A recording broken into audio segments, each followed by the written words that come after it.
नमस्कार दोस्तों, कैसे हैं आप? उम्मीद है आप सब अच्छे होंगे और अच्छे से पढ़ाई कर रहे होंगे और आप लोगों की पढ़ाई अच्छी चल रही हो। तो दोस्तों, जैसा कि आप जानते हैं कि हमारे लिए एक सब्जेक्ट है डेटाबेस मैनेजमेंट या डीपीएम। तो हम सब्जेक्ट को लेकर आए हैं कि डेटाबेस मैनेजमेंट सिस्टम हम में क्या पढ़ेंगे वो हम देखते हैं। बेसिकली डेटाबेस मैनेजमेंट जो सिस्टम है वो क्या है? इस तरह का सॉफ्टवेयर है जो यूज़ किया जा रहा है डेटाबेस को मैनेज कर। अब हमारी क्लास में क्या क्या चीज़ें इंक्लूड होंगे टॉपिक में? प्रोडक्शन देखेंगे, ईआर मॉडल देखेंगे, कीज देखेंगे, relational model, joint operation, SQL, functional dependency, transition और कंकरेंसी। और अगर कुछ और टॉपिक हमें नीड होगा तो हम वो भी देखेंगे। ठीक है दोस्तों, तो इसमें काफ़ी लेक्चर होने वाले हैं। तो आप एक लेक्चर के बाद दूसरा लेक्चर, उसके बाद तीसरा, इस तरह से लेक्चर आप कंटिन्यूशन में देखेंगे तो आपको कहीं भी सब्जेक्ट समझने में कोई प्रॉब्लम नहीं आए। ठीक है, कंटिन्यूटी इंपॉर्टेंट है। अगर आप बीच में ब्रेक करके देखेंगे, कभी कोई लेक्चर देख लिया, कभी कोई लेक्चर देख लिया, तो हो सकता है आपको कुछ चीज़ें समझ ना आए। ये यहाँ पूरा लिंक्ड है। ठीक है, तो पहले बात करते हैं डेटाबेस है क्या। तो बेसिकली डेटाबेस क्या है? It is a collection of inter related data which is used to retrieve, insert and delete the data efficiently। इसका मतलब ये है, डेटाबेस हमारा एक तरह का कलेक्शन है इंटर रिलेटेड डेटा। ठीक है, जो क्या क्या काम करते हैं, हमें कुछ रिट्रीव करना है, कोई चीज़ इंसर्ट करनी है, कोई डेटा डिलीट करना है, तो उसको एक ये काम इफिशिएंटली करता है। ठीक है, it is also use to organize the data in the form of table, schema, views and reports. तो ये बेसिकली डेटा को ऑर्गेनाइज करता है टेबल, स्कीमा, व्यूज और रिपोर्ट्स के फॉर्म में। ठीक है, तो अगर एग्जाम्पल की हम बात करें, एग्जाम्पल की हम बात कर सकते हैं एक तरह का कॉलेज डेटाबेस। डेटाबेस ठीक है, तो कॉलेज डेटाबेस ऑर्गेनाइज क्या क्या क्या क्या करेगा? जैसे क्या है, वहाँ एक एडमिन होगा हमारा। ठीक है, स्टाफ होगा, स्टूडेंट्स होगा और फैकल्टीज होंगी। ठीक है, तो इन सब का वो डेटा ऑर्गेनाइज करे, तो वो बेसिकली कॉलेज का डेटाबेस है। ठीक है, तो इसके हेल्प से हम क्या क्या चीज़ कर सकते हैं? हम हम कर सकते हैं retrieve,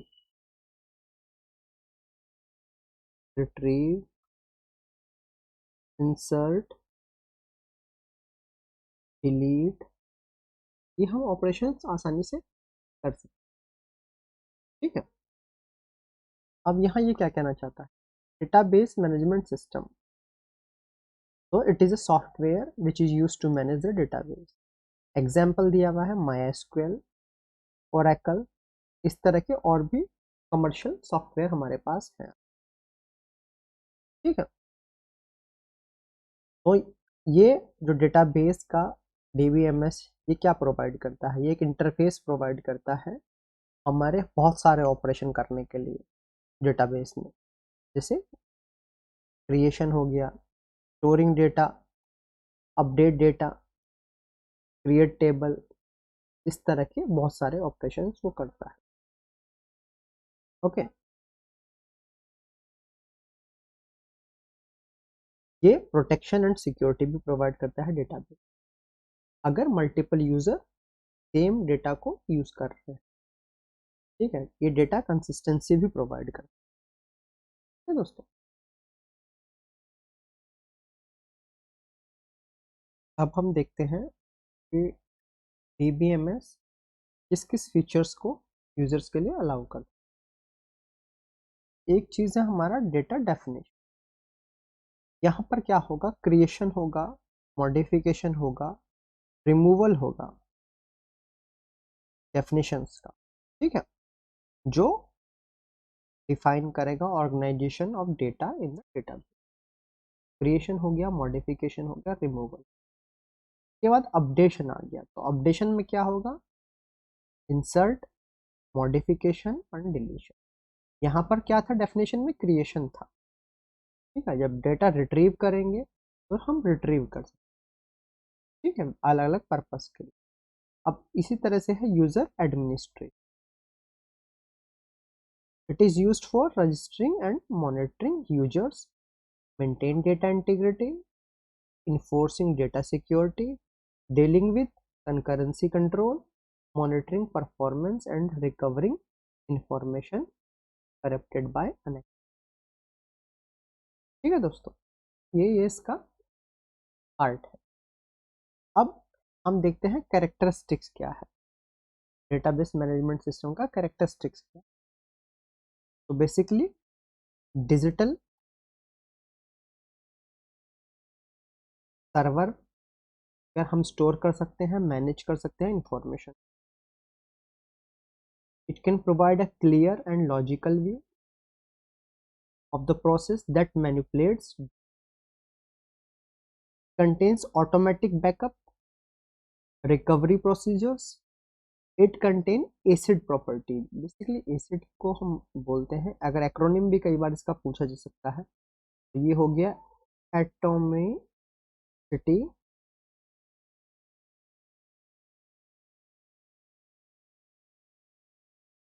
consistency,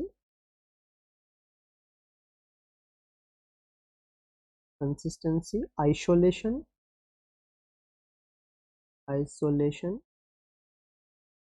and durability. Okay दोस्तों, तो ये इसकी फुल फॉर्म है, कई बार एसिड की फुल फॉर्म भी पूछी जा सकती है। तो acid properties which maintain data in healthy state in case of, अगर कोई फेलियर आता है तो वो डेटा को हेल्दी स्टेट में हमारा रखता है। It can reduce complex relationship between data. It is use to support manipulation and processing of data. It is use to provide security of data. It can view the database from different view points according to the requirement of the user. तो user का different different view point से हम data को हम देख सकते हैं। ये चीज़ें और क्लियर होंगी जब हम आगे डेप्थ में जाएंगे, ठीक है, तो वहाँ पर और चीज़ें और भी ज़्यादा क्लियर होंगी। अब एडवांटेज क्या है हमारा डीबीएमएस का, control database redundancy. It can control data redundancy because it stores all the data in one single database file. That record data is placed in the, दोस्तों ये इसका बेनिफिट है, सिंगल डेटाबेस फाइल में सब चीज़ें हो जाती हैं। अब data sharing is also easy in DBMS. The authorize users, only authorized users of an organization can share data among multiple users. Easily maintenance due to centralized nature of database. Reduced time, reduced development time and maintenance need. Backup, it provides backup and recovery subsystems which create automatic backup of data from hardware and software failures and restore the data if required. So that is also an important part of advantage of DBMS। ठीक है दोस्तों, अब एक ये है multiple user interface. ठीक है, graphical user interface, application program interface. ठीक है, बेसिकली यूजर इंटरफेस है क्या, जो चीज आप देख पा रहे हैं वो उस तरह का उसका यूजर इंटरफेस, जैसे आप सैप यूज करते हैं, ठीक है, तो वो एक तरह का इंटर एप्लीकेशन प्रोग्राम इंटरफेस। ठीक है, तो इसी तरह के अलग अलग इंटरफेस बनाए जाते हैं ताकि यूजर उस पर वर्क कर सके। अब कुछ डिसएडवांटेज भी हैं उसके। डिसएडवांटेज क्या है, cost of hardware and software. It require high speed of data processor and large memory size to run DBMS software. क्योंकि डेटाबेस होगा तो हमारे लिए हमें जितना ज़्यादा जितना बड़ा डेटाबेस होगा उतना ही हमें मेमोरी साइज ज़्यादा चाहिए। It occupies large space of disk and large memory to run them. Basically जब ऑपरेशन होंगे, एक लार्ज डेटाबेस है, तो उन ऑपरेशन को परफॉर्म करने के लिए काफ़ी बड़ी मेमोरी की हमें आवश्यकता होगी, ज़रूरत होगी, ताकि वो ऑपरेशंस में कहीं फेलियर ना आए। ठीक है। अब कॉम्प्लेक्सिटी, ठीक है, same database system creates additional complexity and requirement. High impact of failure. Failure is highly impacted database because in most of the organization, all the data stored in single data. So if the database is damaged due to electric failure or database corruption, then data may be lost forever. दोस्तों, हमने पहले ही देखा कि single database में होता है, तो अगर इलेक्ट्रिक फेलियर की वजह से कुछ करप्शन हो जाता है, हमारा डेटा हमेशा के लिए लॉस्ट हो। इसीलिए जनरली जो भी हमारा डेटा है उसका हम अलग अलग सर्वर पर बैकअप बना कर रखते हैं कि अगर मेरा एक सर्वर फेलियर हो गया, हार्डवेयर उसका फेलियर हो गया या किसी इलेक्ट्रिक शॉक की वजह से कुछ प्रॉब्लम उसमें हुई, तो हमारा डेटा दूसरे सिस्टम से रिट्रीव किया जाता है, बट वहाँ पर भी सिंगल डेटाबेस ही बना रहेगा। तो इसीलिए हम क्या करते हैं, उसकी कॉपी बना कर रखते हैं जनरली। ये एक हेल्दी प्रैक्टिस होती है। ठीक है। अब डेटा क्या है? Data is a collection of distinct small unit of information. Basically small small unit है। ठीक है, small unit information. Okay, it can be used in variety of forms like text, numbers, media, bytes. Okay, तो किस किस form में हो सकता है? फॉर्म हो सकता है आपका टेक्स्ट हो सकता है, नंबर्स हो सकते हैं, आपका मीडिया फाइल हो सकता है कोई, या बाइट्स की फॉर्म भी हो सकता है, और भी किसी फॉर्म में हो सकता है। ठीक है। It can be stored in a piece of paper of और इलेक्ट्रॉनिक मेमोरी। ठीक है। अब जैसा वर्ड हमें पता है, ये डेटा, जो डेटा है वर्ड, वो कहाँ से ओरिजिनेट हुआ है? तो अगर इसकी बात करें, ओरिजिन की बात करें डेटा की, तो ये वर्ड हुआ है डेटम से। इसका मतलब क्या है? डेटम का मतलब है single piece, single piece. Okay, single piece of information, of information. Okay, clear है? तो जो कंप्यूटिंग की बात कर रहे हैं, data is a information that can be translated into a form for efficient movement and processing। Clear है? Data की जब हम बात करते हैं कंप्यूटिंग के फॉर्म में, कंप्यूटिंग के केस में, अब वो एक इंफॉर्मेशन है जो ट्रांसलेट हो सकती है एक फॉर्म से दूसरे फॉर्म में, एक पर्टिकुलर प्रोसेसिंग के लिए। बेसिकली अगर कहें तो डेटा इज इंटरचेंजेबल। क्लियर है? अब अगर हम डेटाबेस की बात करें, तो डेटाबेस क्या है? Organized collection of data. जो हमने डेटा पढ़ा था उसी को हम ऑर्गेनाइज्ड, उसका जो कलेक्शन है, जो उसका ऑर्गेनाइज्ड कलेक्शन है, वो डेटाबेस। ठीक है। अब किस तरह से? वो भी जो इजिली एक्सेस्ड एंड और मैनेज। ठीक है। अब हम डेटा को टेबल्स में, रोज में, कॉलम्स में, इंडेक्स में हम अरेंज कर सकते हैं, ताकि हमें जो भी रिलेवेंट, जो भी हमारी रिलेवेंट इंफॉर्मेशन है उसको हम आसानी से फाइंड कर सके, हम उसको ढूंढ सके। और जो इस तरह का सिंबल है, सिलेंड्रिकल स्ट्रक्चर, सिलेंड्रिकल जो स्ट्रक्चर है, वो जनरली डेटाबेस की इमेज को डिस्प्ले करता है। ठीक है। तो बेसिकली डेटाबेस हैंडलर्स होते हैं जो क्रिएट करते हैं डेटाबेस। ठीक है। किस तरह से डेटाबेस करते हैं? इस तरह से कि it is a one set of software program provide access to data to all the user. मतलब इस तरह का एक सॉफ्टवेयर प्रोग्राम हमारा बनेगा कि जो भी हमारा डेटा है उसका जो एक्सेस है वो उसके सारे यूजर्स को होगा। ठीक है, इसका मेन पर्पस क्या है डेटाबेस का? बेसिकली का पर्पस है ऑपरेट करना एक लार्ज अमाउंट ऑफ इंफॉर्मेशन को, जिसको हम स्टोर, रिट्रीव और मैनेज कर। ठीक है, तो बेसिकली क्या पर्पस हुआ? पर्पस हमारा ये हुआ, the main purpose of the database is to operate a large amount of information by storing and retrieving and managing the data। ठीक है, क्लियर है? ओके, अब अगर हम बात करें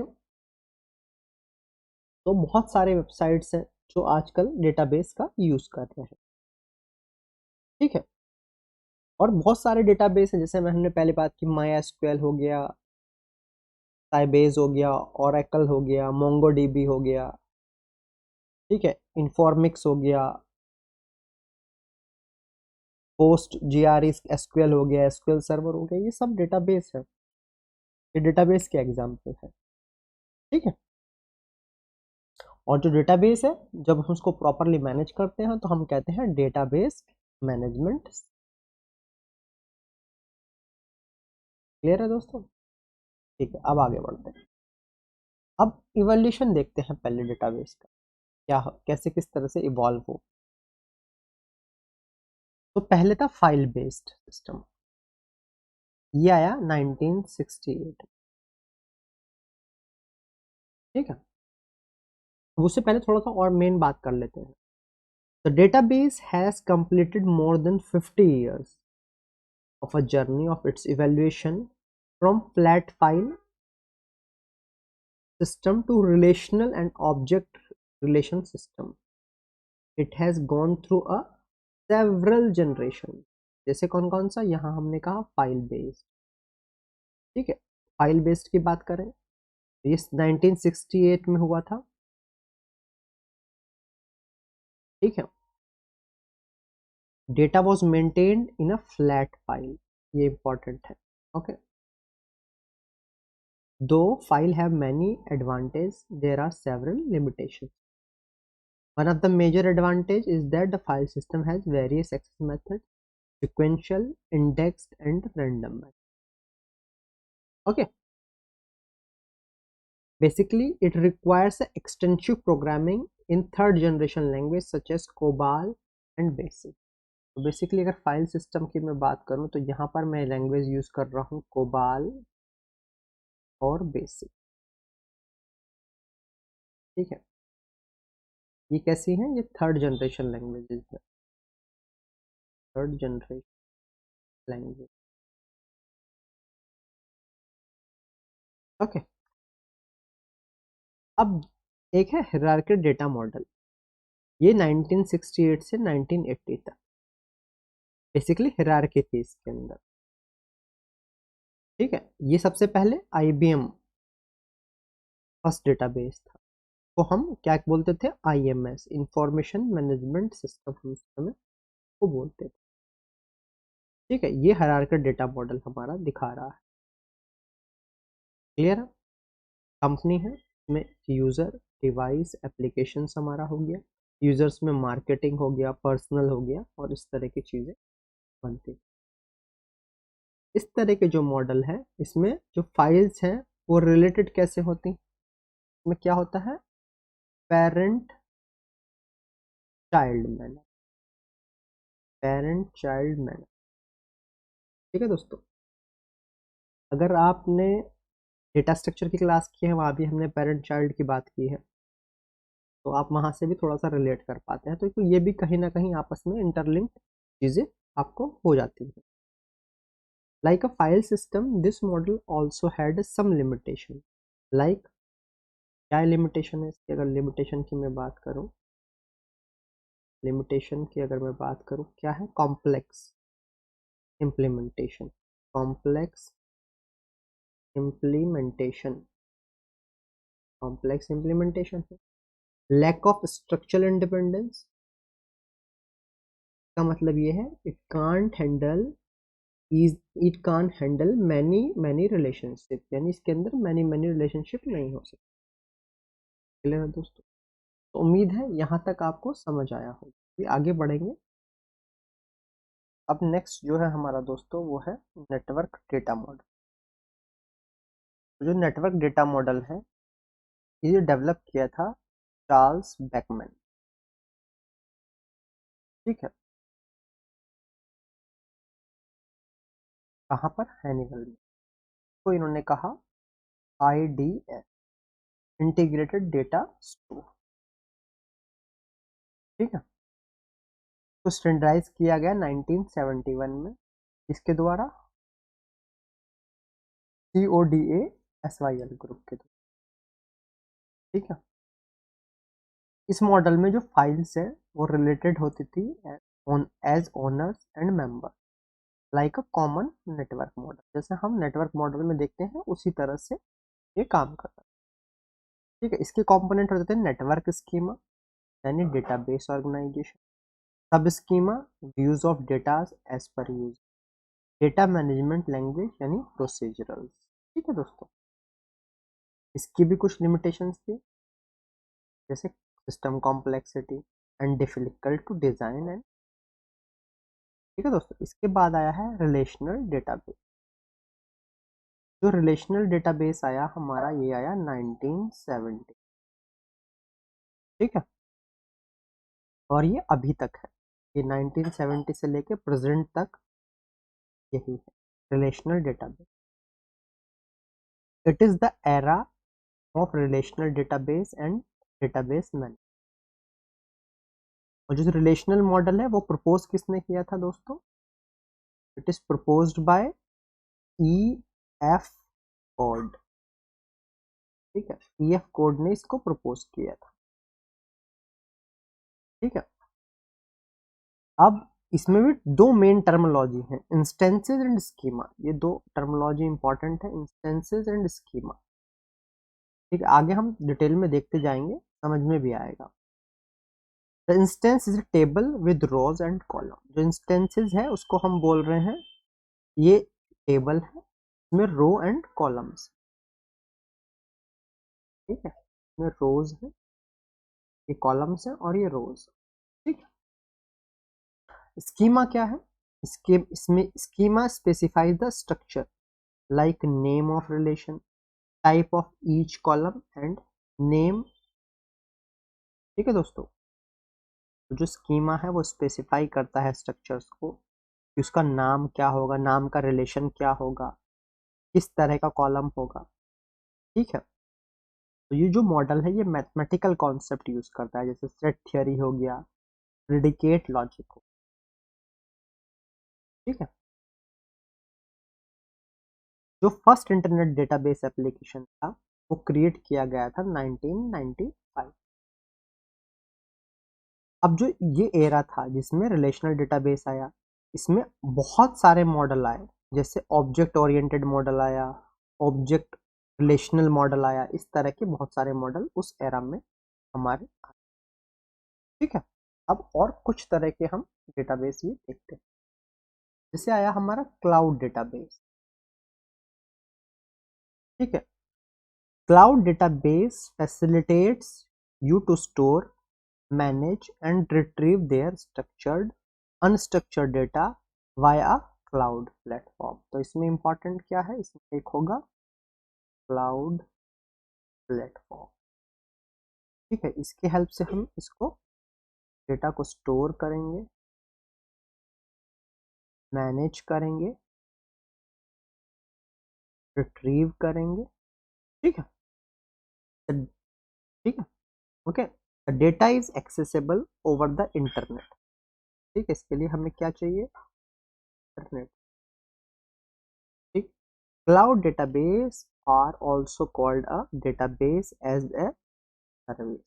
तो इसको हम आपने कई बार पढ़ा होगा, DBAS का मतलब हो गया database as service, database as a service. Okay, because they are offered as a manage service. Clear दोस्तों? ठीक है, अब कुछ हम डेटाबेस के ऑप्शन देख लें, जैसे अमेजन वेब सर्विस हो गया, Snowflake computing, Oracle database cloud service, Microsoft SQL server और गूगल क्लाउड स्पैनर। ठीक है, अब इसके एडवांटेज भी हम देख लेते हैं। एडवांटेज क्या है?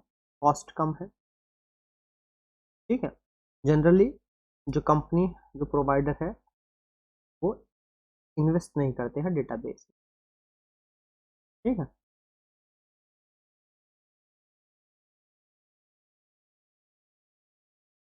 तो वो मेंटेन कैसे करते हैं? सपोर्ट करके। ठीक है, ऑटोमेटेड है। Cloud database are enriched with variety of automated process such as recovery, failover and auto scale. Increase accessibility, you can access your cloud based database from any location anytime, you need to just an internet। वो हमने यहाँ चीजें discussion. ठीक है, clear है दोस्तों? तो आगे बढ़ते हैं और कुछ देख लेते हैं, जैसे है नो एसक्यूएल डेटाबेस। अब no SQL database is an approach to design such database that can accommodate a wide variety of data model. NoSQL stands for not only, it is important। कई बार ये इस तरह की चीज़ें पूछ ली जाती हैं। NoSQL का अगर हम फुल फॉर्म की बात करें तो इसका मतलब हो जाएगा नॉट ओनली एस। ठीक है, क्लियर है दोस्तों? It is an alternative to traditional relation database in which data is placed in a table and data schema is perfectly designed before the databases। ठीक है, तो जो डेटा स्कीमा है वो पहले ही डिजाइन हो जाता है डेटाबेस बनने से। No SQL database are useful for a large set of distributed data. तो कुछ चीज़ें आपको अभी समझ नहीं आ रही होंगी, लेकिन ये चीज़ें धीरे धीरे आपको समझने आने लगेंगी जैसे जैसे हम डेप्थ में जाएंगे। बेसिकली ये बिल्कुल अलग टर्मिनोलॉजीज हैं, तो शुरू में आपको ये अलग सी लगेंगी, लेकिन जैसे जैसे आप चीज़ें समझने लगेंगे तो आप इससे फेमिलियर होते चले जाओ और ये चीज़ें बहुत इजी आपको लगने लगेंगी जैसे जैसे हम आगे आगे लेक्चर्स में बढ़ेंगे, क्योंकि अभी ये बेसिकली इंट्रोडक्टरी पार्ट है इसका। हम देख रहे हैं किस तरह की हिस्ट्री है, किस तरह के डेटाबेसेस होते हैं, तो अभी आपको थोड़ा सा समझने में यहाँ पर प्रॉब्लम होगी, लेकिन जब हम इसके डेप्थ में जाएंगे, किस तरह से काम करता है, क्या चीज़ें होती हैं, तो आपको ये चीज़ें बहुत ईजी लगने लगेगी।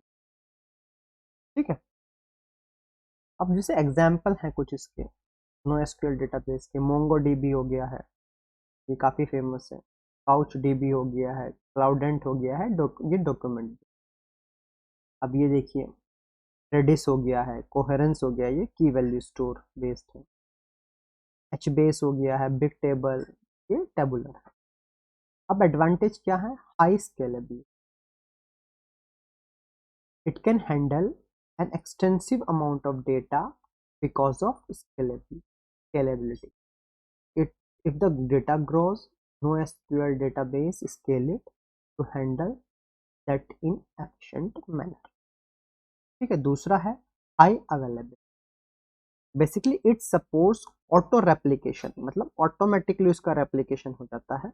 Auto replication make it highly available because in case of any failure, data replicate itself to its previous consistent state। अगर कोई फेलियर होता है तो जो डेटा है वो अपने आप को रेप्लिकेट कर लेता है, यानी उसकी कॉपी बना लेता है जो प्रीवियस कंसिस्टेंट डेटा, मतलब जो पहला, उससे पहला करेक्ट फेलियर से जस्ट पहले का जो डेटा था उसके सिमिलर। क्लियर है? अब इसी तरह से कुछ डिसएडवांटेज भी है। डिसएडवांटेज पहला तो ये है ओपन सोर्स है, तो इसलिए कोई रिलायबल स्टैंडर्ड नहीं है उसका। ठीक है, मैनेजमेंट चैलेंज है। Data management in SQL is much more complicated than relational database। It is very challenging to install and even a more hectic to manage daily। इसका कोई GUI अवेलेबल नहीं है, ठीक है। Backup is a great weak point for NoSQL database. Some database like MongoDB have no powerful approach for database. ठीक है। Basically हम ये देख रहे हैं किस किस तरह के डेटाबेसेस थे और उनमें क्या क्या प्रॉब्लम थी। के बाद हम आएंगे वापस से अपने ही डेटाबेस पे जिसको हम मेनली हमें स्टडी करना। ठीक है। अब आगे बढ़, अब ऑब्जेक्ट ओरिएंटेड डेटाबेस हो गया। तो ये जो इसकी ये प्रॉपर्टीज हमें गिवन है, ऑब्जेक्ट्स हो गया, क्लास हो गया, इनहेरिटेंस हो गया, पॉलीमॉर्फिज्म हो गया, इनकैप्सुलेट। तो बेसिकली ये ऊप्स कंसेप्ट बोलते हैं। ठीक है। तो ये उसकी प्रॉपर्टीज है कि उसके अंदर ऑब्जेक्ट्स होते हैं, क्लासेस बनते हैं, इनहेरिटेंस की प्रॉपर्टी होती है, पॉलीमॉर्फिज्म की प्रॉपर्टी होती है और इनकैप्सुलेशन की। ये इनकी अपनी प्रॉपर्टीज। और जबकि रिलेशनल डेटाबेस की प्रॉपर्टीज क्या होती है? Atomicity, consistency, integrity, durability, concurrency और क्वेरी प्रोसेसिंग। क्लियर है दोस्तों? क्लियर? तो इस तरह की चीजें होती हैं और ये हम अभी डिटेल में आगे पढ़ें। अब एक आता है ग्राफ डेटाबेस। तो basically graph database is a NoSQL database. ये भी एक तरह का NoSQL डेटाबेस है। It is a graphical representation of data. Basically बस थोड़ा सा डेटा को हमने ग्राफिकल थोड़ा सा दिखा दिया है। ठीक है। It contains node and edges, nodes and edges. ठीक है। Node represent an entity and each edge represent a relationship between two edge. ठीक है। जैसे कंपनी है तो वो कहीं लोकेट होगी किसी सिटी में, के पास एक जो इसका जो मैनेजर होगा वो एक एम्प्लॉय होगा। ठीक है। Every node in a graph database represents a unique identifier, जैसा हमने यहाँ अभी देख लिया। Graph database are beneficial for searching the relationship between data because they are highlighted the relationship between the relevant data. यहाँ पर हमारा दिखाया गया। क्लियर है? तो graph database are very useful when database contains a complex relationship and dynamic schema. ठीक है। तो important है यहाँ dynamic schema। ठीक है। It is mostly used in supply chain, identifying the source of IP telephone। ठीक है। ये एग्जाम्पल इसके दिए गए हैं कहाँ कहाँ पर इनका एप्लीकेशन। क्लियर है? ठीक है दोस्तों। अब वापस से हम घूम फिर कर आएंगे अपने ही डेटाबेस। अब बात करते हैं DBMS, डेटाबेस मैनेजमेंट सिस्टम। ठीक है। तो database management system is a software which is used to store and retrieve the database, for example Oracle, MySQL, and these are some popular DBMS tools. So DBMS provides the interface to perform the various operation like, अभी हमने पीछे बात की थी, creation, deletion, modification. It allows users to create their database as per their requirement. It accepts the request from the application, provide specific data through operating system. ये भी हम देखेंगे किस तरह से चीजें होती हैं। ठीक है। It contains the group of program which acts according to the user's instruction. It provides security to the database. के एडवांटेज क्या है? Control, redundancy, data sharing, backup, multiple user interface. Already हम ये चीज़ें देख लिए हैं, आप पढ़ भी सकते हैं। डिसएडवांटेज क्या है? साइज हो गया, कॉस्ट हो गया और कॉम्प्लेक्स। तो हम इसको अभी यहाँ पर डेप्थ में नहीं जा रहे हैं। क्लियर है? अब इसी में आता है RDBMS, relational database management system. ठीक है। The word RDBMS is termed as relational database management. It is represented as table that contains row and column. Is a based on relational model introduced by EF, जो हमने पहले अभी आपको बताया। ठीक है। यहाँ पर होगा कंपोनेंट क्या है? इसके component table, record, field, instances, schema and key. So basically it is a tabular DBMS that maintains security, integrity, accuracy, consistency of the data. तो दोस्तों बेसिकली आपको ये एक ओवरव्यू समझ आया होगा और ये आपको काफ़ी क्लियर हुआ होगा। ठीक है, तो आज के लिए सिर्फ इतना ही रखते हैं और कल हम का अगला पार्ट देखेंगे जिसमें हम टाइप्स ऑफ डेटाबेसेस देखेंगे। ठीक है, तो मैं उम्मीद करता हूँ आपको ये समझ आया होगा। बस आप पढ़ते रहिए, एंजॉय करते रहिए। ठीक है, और ज़्यादा से ज़्यादा अपने दोस्तों के साथ इस वीडियो को शेयर कीजिए ताकि वो भी इसका बेनिफिट ले सकें। और हमारे मोटिवेशन के लिए आप वीडियो को लाइक कीजिए, चैनल को सब्सक्राइब कीजिए और इसी तरह से हम आपके लिए और नए नए वीडियो लाते रहेंगे। Thank you very much.